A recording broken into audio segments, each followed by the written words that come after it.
to the chopper!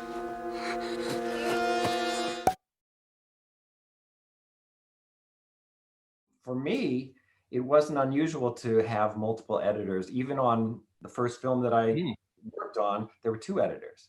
So to me, I thought that was The way normal. to And in the first film that I cut, Revenge of the Ninja, I co-edited with Michael Duthie, who, and what we did then is he would give me a scene and he'd take a scene as the dailies came in.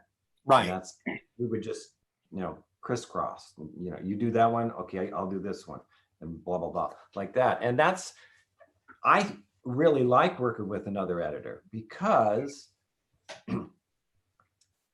you can always run something by somebody else that you respect. Yeah. Now I respect all my assistants too, and I insist that they come and look at what I've done and give me criticism. I don't want to have praise. I want to know what doesn't work, because that helps me, and it helps the film ultimately.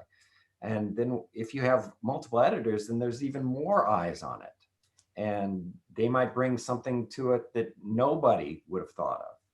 Right. It's just more icing on the cake as far as I'm concerned. Yeah.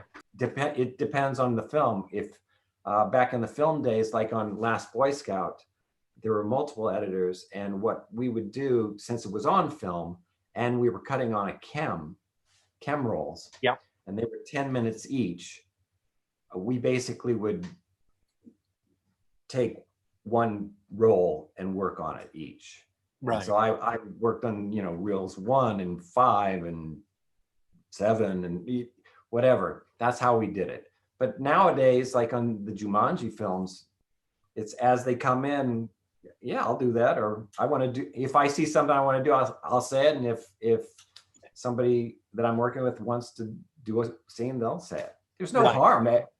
And we can all take another shot. If we have an idea for a scene that somebody else has cut, there's no harm in saying, hey, I've got an idea. Do you mind?